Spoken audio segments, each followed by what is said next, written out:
Hello दोस्तों, कैसे हैं आप सब लोग? सब ठीक होंगे।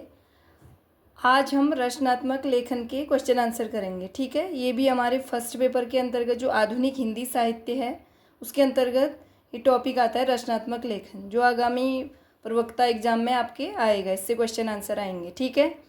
पहला क्वेश्चन है, श्रृंखला की कड़ियाँ रचना है। श्रृंखला की कड़ियाँ रचना है, यह है महादेवी वर्मा की, ठीक है। अगला प्रश्न है, प्रेम पथिक काव्य रचना है। प्रेम पथिक काव्य रचना किसकी है? यह है जयशंकर प्रसाद की, ठीक है। अगला प्रश्न है, छंदसार ग्रंथ है। छंदसार ग्रंथ है सुरत मिश्र का, ठीक है। ये एक पिंगल विषयक ग्रंथ है। अगला प्रश्न है, आदर्श हिंदू उपन्यास है। आदर्श हिंदू उपन्यास है, यह है लज्जाराम मेहता का। अगला प्रश्न है, भारत भूषण अग्रवाल को किस कृति पर साहित्य अकादमी पुरस्कार से सम्मानित किया गया था? भारत भूषण अग्रवाल हैं, उनको उनकी कौन सी कृति पर साहित्य अकादमी पुरस्कार से सम्मानित किया गया था? यह कृति है उतना वह सूरज है, ठीक है। अगला प्रश्न है, पंडित और पंडितानी किस विधा की रचना है? पंडित और पंडितानी है कहानी विधा की रचना है। इसके लेखक हैं गिरिजादत्त वाजपेयी, ठीक है। अगला प्रश्न है, सुख सागर किसकी कृति है? सुख सागर है सदा सुखलाल की कृति। अगला प्रश्न है, याद हो कि न याद हो किसकी रचना है? यह है काशीनाथ सिंह की। अगला प्रश्न है, स्थूल भद्ररास की रचना की थी। स्थूल भद्ररास की रचना की थी जिन धर्म सूरी ने, न कि जिन दत्त सूरी, क्योंकि एग्जाम में आ सकता है आपका कि सूलीभद्र रास की रचना जिन धर्म सूरी ने की थी या जिन दत्त सूरी ने। आपको याद रखना है स्थूलभद्र रास की रचना की थी जिन धर्म सूरी ने। अगला प्रश्न है, चिंतामणि की रचना है। चिंतामणि किसकी रचना है? यह चिंतामणि कवि हैं, उनकी रचना है काव्य प्रकाश, ठीक है। अगला प्रश्न है, अपना अपना भाग्य किसकी कहानी है? अपना अपना भाग्य कहानी है जैनेन्द्र कुमार की। अगला प्रश्न है, बसंत आ गया निबंध किसका है? बसंत आ गया निबंध किसका है?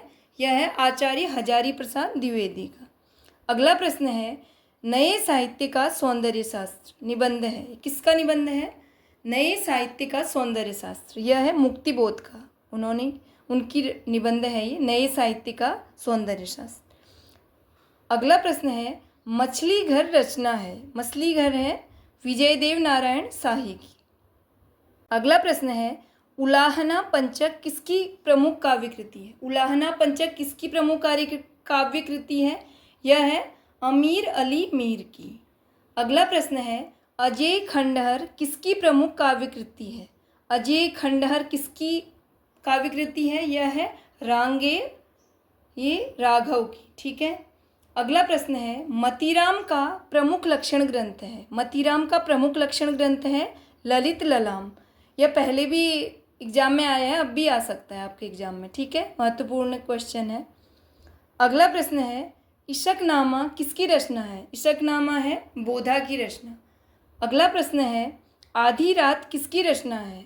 आधी रात है लक्ष्मी नारायण मिश्र की, न कि लक्ष्मी नारायण लाल की। याद रखना है आपको, एक जैसे नाम है लक्ष्मी नारायण मिश्र और लक्ष्मी नारायण लाल की, तो आपको याद रखना है आधी रात रचना है लक्ष्मी नारायण मिश्र की।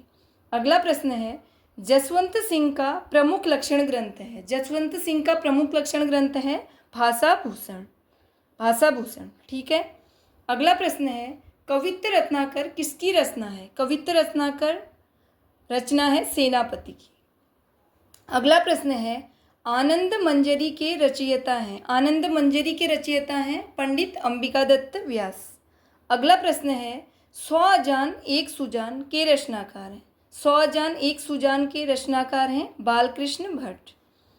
अगला प्रश्न है, अनामिका किसकी रचना है? अनामिका है पंडित सूर्यकांत त्रिपाठी निराला की रचना, ठीक है।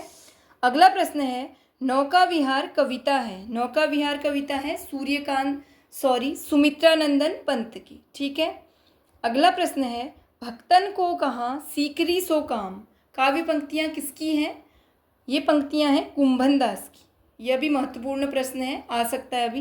भक्तन को कहाँ सीकरी सो काम, यह है कुंभन दास की पंक्तियाँ। अब कुछ कवि हैं, उनकी रचनाएं हैं, महत्वपूर्ण हैं, देख लीजिए आप। चिंतामणि की रचना है रसविलास, रसलीन की है रस प्रबोध, भिखारी दास की है रस सारांश और मतीराम की है रसराज।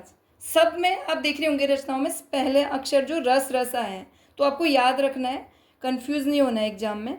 चिंतामणि की है रसविलास, रसलीन की रस प्रबोध, भिखारी दास की रस सारांश और मतीराम की है रसराज। आप इसे बार बार देखेंगे तो आपको याद हो जाएगा और एग्जाम में आपको आ जाएगा।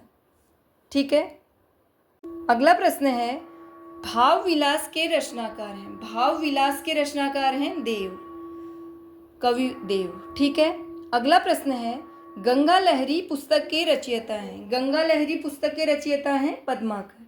अगला प्रश्न है, उस जनपद का कवि हूँ। रचना है, रचना का नाम है उस जनपद का कवि हूँ। यह रचना है त्रिलोचन शास्त्री की। अगला प्रश्न है, दिव्या किसका ऐतिहासिक उपन्यास है। महत्वपूर्ण है, दिव्या किसका ऐतिहासिक उपन्यास है। यह यशपाल का है। ठीक है, अगला प्रश्न है, भीष्म साहनी को किस रचना के लिए साहित्य अकादमी पुरस्कार मिला था। भीष्म साहनी को उनकी किस रचना के लिए साहित्य अकादमी पुरस्कार मिला। ये रचना है तमस, 1975 में। अगला प्रश्न है, लालटीन की छत किसका प्रसिद्ध उपन्यास है। यह निर्मल वर्मा का उपन्यास है।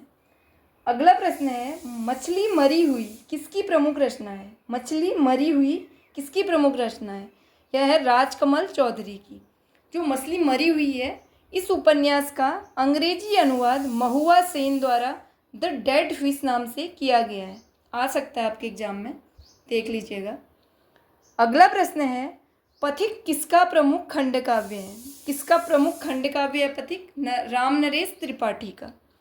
अगला प्रश्न है, अरि ओ करुणा प्रभामय किसकी कविता है। यह कविता है अज्ञेय की। अगला प्रश्न है, खुशबू के शिलालेख किसकी रचना है। खुशबू के शिलालेख रचना है भवानी प्रसाद मिश्र की। अगला प्रश्न है, रसवंती किसकी कृति है। रसवंती है रामधारी सिंह दिनकर की। अगला प्रश्न है, जयशंकर प्रसाद ने कामायनी की रचना कब की थी। जयशंकर प्रसाद ने कामायनी की रचना की थी 1935 में। अगला प्रश्न है, रसरतन। रसरतन के रचयिता हैं। रसरतन के रचयिता हैं पुहकर कवि। ठीक है, सब महत्वपूर्ण प्रश्न हैं ये। अभी आपके 40 प्रश्न हैं, 40 क्वेश्चन महत्वपूर्ण हैं एग्जाम की दृष्टि से, तो आप देख लीजिए। ठीक है, बीच में मैं क्वेश्चन नहीं दे पाई तो अभी मैंने एक साथ 40 क्वेश्चन कर लिए। ठीक है, आप देखते रहिए। और भी किसी टॉपिक से आपको क्वेश्चन करना है तो नीचे कमेंट में आप बता सकते हैं। ठीक है, क्योंकि अब एग्ज़ाम आने ही वाला है, 30 मई को होगा हिंदी प्रवक्ता का, आप सबको पता है। तो अपनी तैयारी आप रखिए। मैं भी जो महत्वपूर्ण क्वेश्चन है वो अपने वीडियो में लिख के आपको बताते रहूँगी। ठीक है, आप भी अपनी तैयारी करते रहिए। किसी एक खास टॉपिक से आपको क्वेश्चन करने हैं, क्वेश्चन चाहिए तो आप बता सकते हैं कमेंट में, तो मैं उस टॉपिक पे फिर क्वेश्चन बना के आपको कराऊँगी। ठीक है, ठीक है दोस्तों, आपको वीडियो अच्छे लग रहे हैं तो आप इसे लाइक कीजिए और नीचे कमेंट कीजिए, अपने दोस्तों को शेयर करिए। ठीक है, और चैनल को सब्सक्राइब कीजिए। ओके, धन्यवाद।